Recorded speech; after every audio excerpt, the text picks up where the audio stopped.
Are you sure you're ready for this? I mean, I didn't mean to wake you up and Yeah, catch you in no, the middle no, of everything. it's yeah, it's good. I'm playing. Do you know the game Werewolf? Not the Apocalypse, but Yeah, the French yeah. Mhm. yeah, social deduction game. So we're playing it by forum.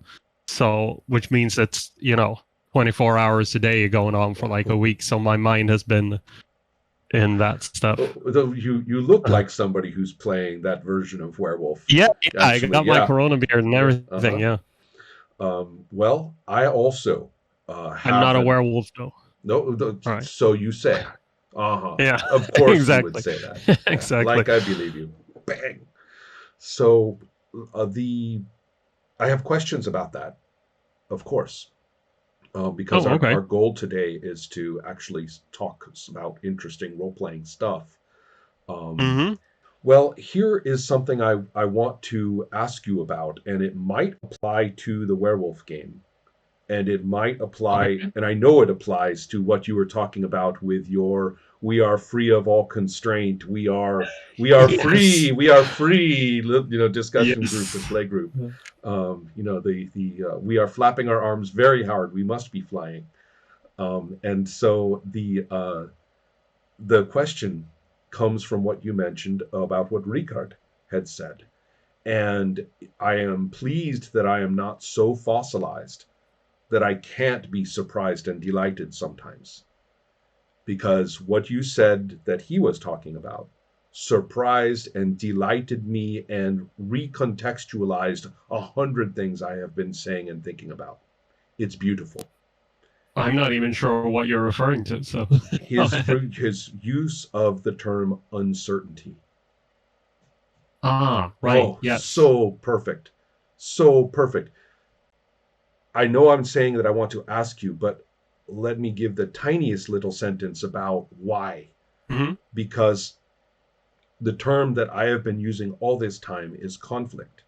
And I have been so frustrated at the reception of the term conflict because I mean the trembling uncertainty of a situation and anything in the backstory or anything about a reaction in the moment.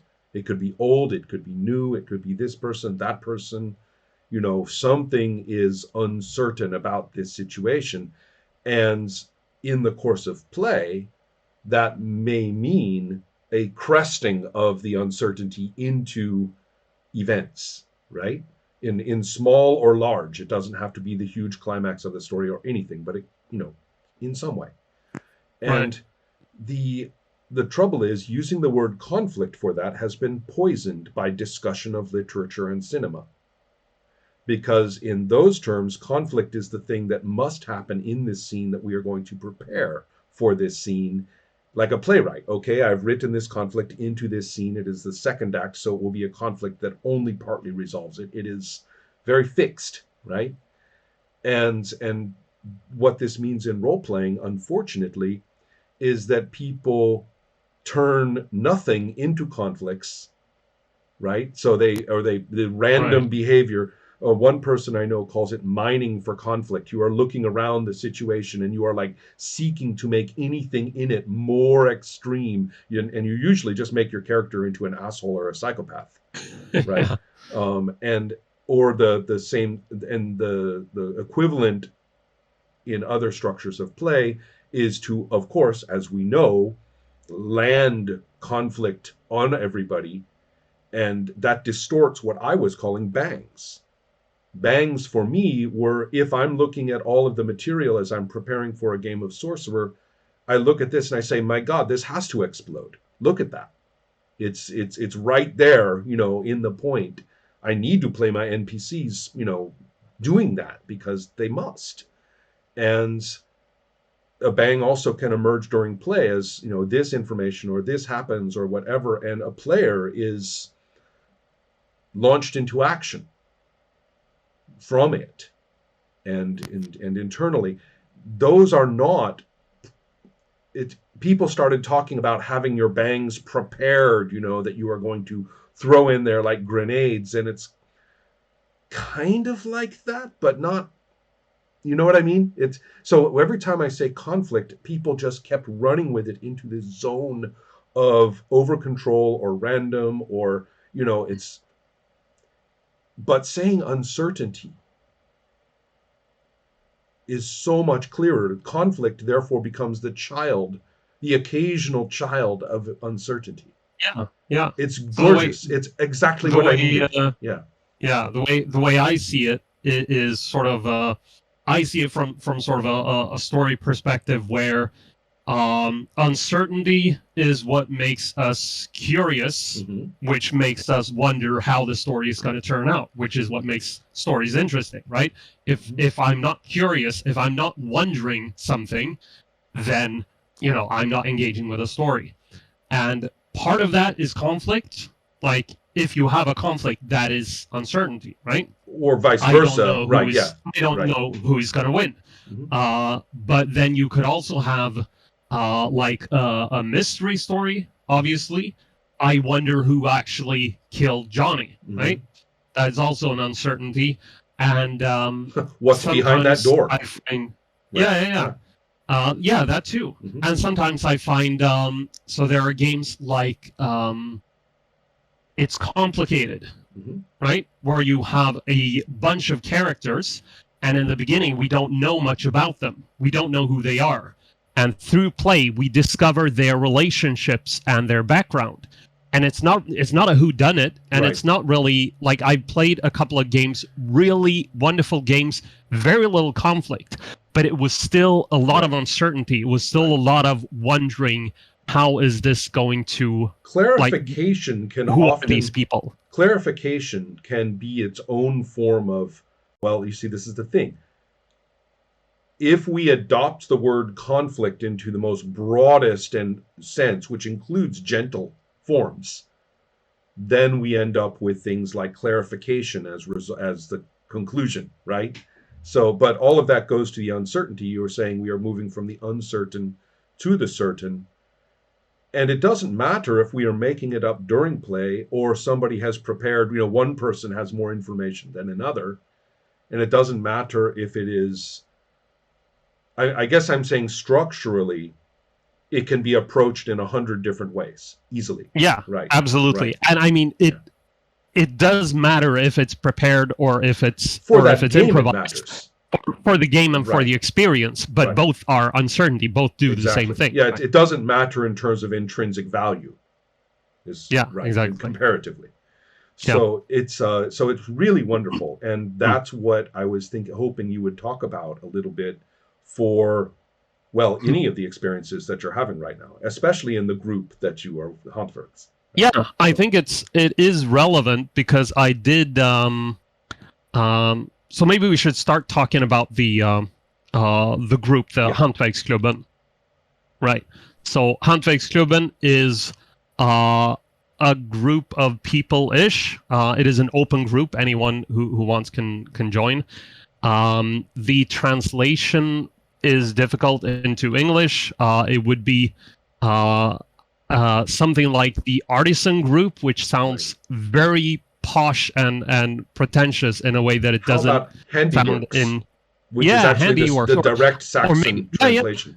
Or I think of it as arts and crafts, maybe. I think that's precisely. a good sort of thing as well. Now, we are absolutely sometimes a bit posh and pretentious, but that is unrelated to the name of the group. Right. So anyway, the idea began with it began with a discussion of sort of these are past trends in role playing. What is the next trend? What would you like to see as the next sort of trend in role playing?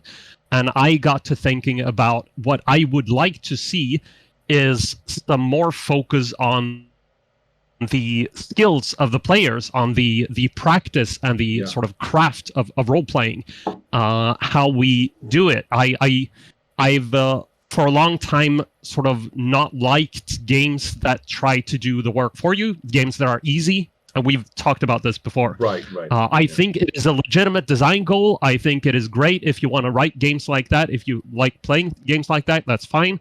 But for me, I want to feel when I have finished a game session. I want to feel either, yes, we did that. That was great. That was a success. We succeeded, right? We did a good job. Right. Or sometimes I finish a game session and I feel we didn't quite nail that. It got a bit frazzled in the middle. We sort of lost the conflict, and we had this whole side thing that never really got tied up. And I'm not satisfied. And of course, or at least the feeling of satisfaction is because there was a possibility of failing. Yes, I completely agree about that point, especially. And I'm thinking about this concept of skill and play very much as a developing thing. And you can be good at certain ways to do it and then discover you're not so good at other ways to do it. And you may or may not be interested in developing that. But you can look at this and say, we have a learning curve relative to this particular rule set. Let's assume that we are going to, like we talked about before, let's assume that we are going to think of text as something we're trying to, it's a choice. We would like to use this text, right? We might say that, okay? So then there's a learning curve of trying to grapple with the instructions or grapple with the concepts. But then let's say that is not really a big issue anymore, or it never was a big issue perhaps, but there is still a matter of personal skill, and it is not just skill, it is musicianship is the best analogy.